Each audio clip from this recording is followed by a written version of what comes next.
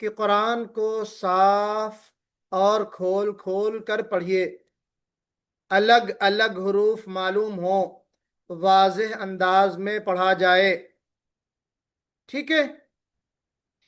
تو اب اللہ کے رسول کو تو یہ حکم دیا، اللہ کے رسول صلی اللہ علیہ وسلم سمجھ گئے۔ بات کے ادوار میں لوگوں نے اس کا مطلب سمجھنا چاہا، تو آئے حضرت علی رضی اللہ عنہ سے پوچھا کہ بتائیے اس کا کیا مطلب ہے، ترتیل کا کیا مطلب ہے؟ ما ہوا ترتیل؟ جی، یہ جو ترتیل کا لفظ ہے کہ قرآن کو ترتیل کے ساتھ پڑھنا ہے، اس کا اصل مطلب کیا ہے؟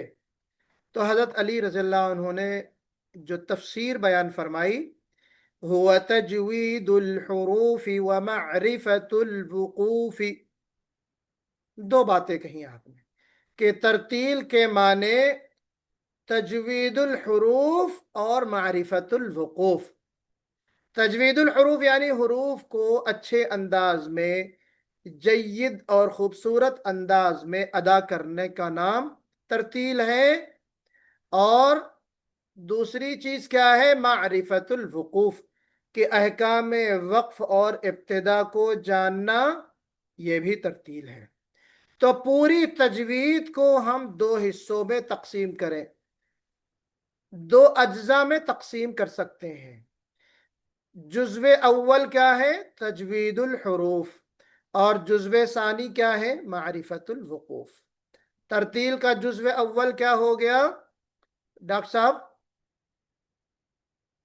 جی، تجوید الحروف، اور جزو ثانی سمد بھائی؟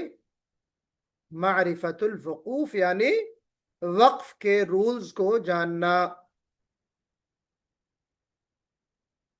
کلیئر ہے؟ کلیئر حضرت؟ جی کلیئر ہے۔ بہت سارے اقوال ہیں، امام حاتم السجستانی فرماتے ہیں کہ جسے وقف کی پہچان نہیں ہے اسے قرآن کی پہچان ہو ہی نہیں سکتی۔ من لم یعرف الوقف لم یعرف القرآن، کہ جس نے وقف کے احکامات کو نہیں جانا، گویا کہ اس نے قرآن کو ہی نہیں سمجھا، قرآن کو ہی نہیں پہچانا۔ قرآن کو پہچاننے کے لیے ضروری ہے کہ وقف کے احکامات کو ہم جانیں۔ اس کی اہمیت کے پیش نظر میں نے ایک اور حدیث یہاں پہ نوٹ کی ہے آپ کو بتانے کے لیے، کہ نبی کریم صلی اللہ علیہ وسلم کے روایتوں میں آتا ہے کہ نبی کریم صلی اللہ علیہ وسلم جب تلاوت کرتے تو اپنی تلاوت یا اپنی قرات کو رک رک کر کرتے، آیتوں پر رکتے۔